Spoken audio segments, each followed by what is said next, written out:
These 5 skills will make you safer on your road bike.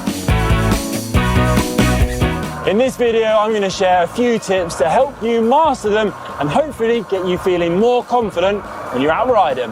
Let's do it.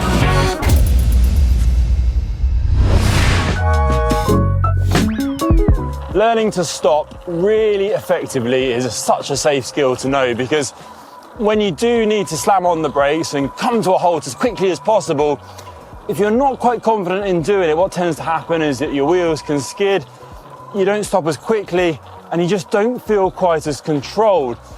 And you also lead to panic. So you want to avoid this and really practice this skill. I'd recommend practicing this skill on quite a quiet stretch of road where you can kind of get used to how the bike feels, how it feels when you're stopping, and get used to what's needed to bring yourself to a stop safely. My first tip is to kind of concentrate on your body and how you balance on the bike when you use the brakes. When you stop quickly, what tends to happen is all that weight goes to the front wheel, and you can quite easily actually go over the front wheel if you grab too much of the front brake. You want to avoid that, get some weight on the back wheel. So it's about shifting that weight back, almost digging your heels in and pushing against the pedals. The key though to stopping with control is learning how to feather the brakes as you do that complete stop. It's not a case of just slamming on as hard as you can, stopping as quickly as possible, because by doing that, you're going to make the rear wheel skid no matter how much weight you shift to the back of your bike. So it's a case of braking, perhaps even letting go of that power on the lever and pulling back if you do feel the wheels start to skid. And this is an element of practice. You need to kind of do this again and again, get used to how the bike feels, different scenarios, how much you need to brake in order to stop safely and with control. Riding with one arm is a great skill to learn because it allows you to operate your head unit if you need to look for directions or maybe different data points, get a bottle and drink safely, or get food from your pockets and eat whilst on the go. If you can learn to do it, it'll definitely make your riding easier. Riding with no hands isn't essential, but I also actually believe that riding with one hand or no hands can help improve your overall bike handling. I think that knowing that you feel confident in riding a position where you can kind of take both hands off the bars and still feel like you can maintain that position, still be stable with your core on the bike, allows you to react to certain situations really well when you're cycling. So especially if you do lose your hands on the bars for whatever reason, or perhaps you're signalling and changing direction, if you can still keep that balance in your body, it makes you much more stable as you're riding. I'd recommend practicing this on a quiet stretch of road with a good surface. And first off, just get used to taking one arm off the bars and riding for a period of time like this before you then progress to doing things like food from your pockets, maybe a bottle from your bike. It's really important though, you keep your focus on the road ahead. You don't divert your attention to whatever you're reaching for, because you want to make sure you have a nice straight line, keep yourself safe while you're practicing this, and look out for rough surfaces or any potholes which may put you off. If you're still struggling with this, it could be because you need to look at your position on the bike. So if it's too far forward, what tends to happen is that your handlebars are taking more of your body weight than needed. So then when you take an arm off the bike, suddenly that weight doesn't have the support and it'll be quite hard to maintain control. So make sure that your sit bones are seated properly on the saddle and your saddle is taking a good proportion of your body weight. And that might mean lowering your saddle, bring your saddle further forward, so that it is rightfully supporting your body where it's needed. Learning to look behind you, over your shoulder as you're riding is a really key skill to learn to keep tabs on traffic and also when riding in a group setting. The hard thing about looking behind you when you're riding is that when you do divert your gaze away from what's in front of you, it is so easy to drift off to the side and lose your line. So before you do progress to looking all the way behind you as you're riding, I practice by first looking to the side and then forward and focusing on keeping riding straight. You want the movement to be kind of a bit of a whole body movement, so going from your hips, your shoulders and your neck, so you're not really creating that neck round. It's that movement So look behind and get back to where you started as quickly as possible. What's really important is that you keep your handlebars straight. So as you are looking behind, you're not turning the bars with you, because that is what will cause you to drift off to the side. You also want to scan the road ahead before you do look behind you, because you want to make sure that you really trust the road surface. So advise against looking behind or diverting your attention when you think that the road is going to be too technical in nature. Maybe the surface is super rough, there's a descent coming up, or there's plenty of corners. This isn't a long movement either, so once you have perfected how you look behind and get back to the front, you want to do it quickly. It's a quick glance. You don't want to linger for too long, because that does make it harder to correct that line and keep yourself straight.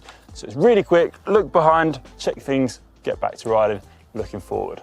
For some people, this can be quite a hard movement, and in those cases, I think it is better to slow down, stop pedaling. If you're confident enough to take one hand off the bar and look behind, then that might be easier, or to stop pedaling, stand up and just take a proper long look. But what I'm trying to tell you and help you learn is that if you can glance behind quickly, you can do it more often. And I believe that makes you safer, because you can actually keep tabs more often on what is going on behind you when you're out in traffic. Personally, this is a skill I used a lot when I was racing, to keep tabs on what other riders were doing in the race. But when you're riding on open roads with traffic, this really is a vital skill so that you can stay safe and keep tabs on what other road users are doing. And don't forget that you need to use all of your senses too. Use your ears to listen before you then look behind. Then you just have a number of different ways to kind of have your radar system going, so you know when it is safe to move your bike.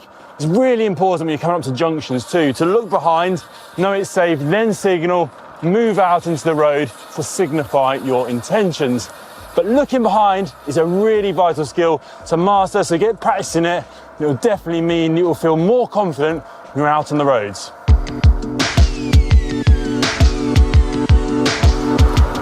On faster descents, or maybe more technical pieces of road, it's a really valuable skill if you can maintain a strong grip on the bars, but also cover your brakes at the same time in case you need to stop in certain scenarios.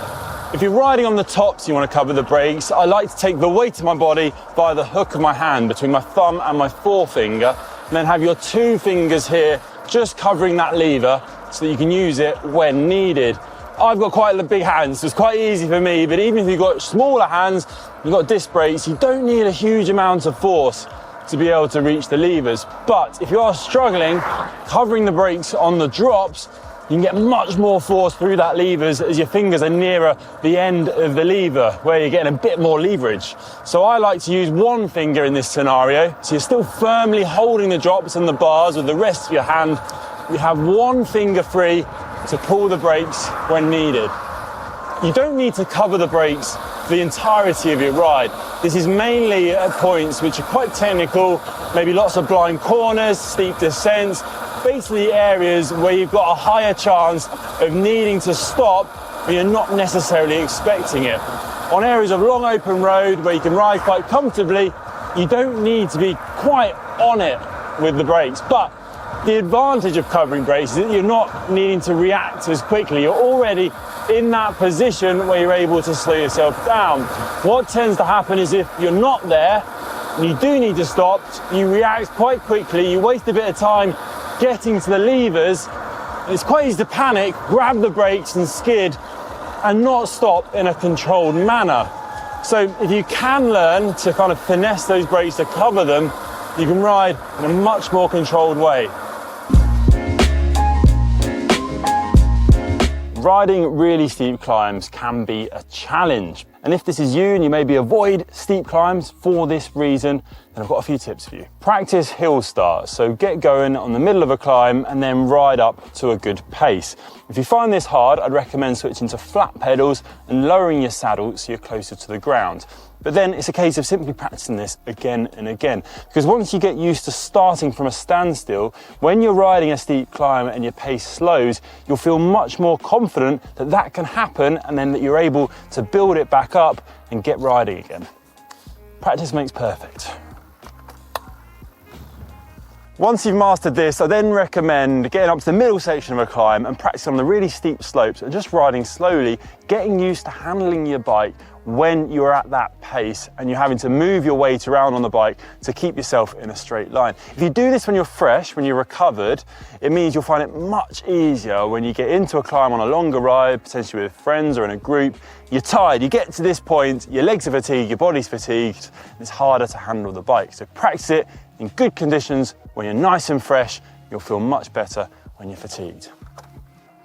There you go then, a few skills which I really believe that once you've mastered these kind of basic skills, gives you a really solid base to feel confident on the bike, confident in handling your bike, and that will keep you safer when you head out on your rides.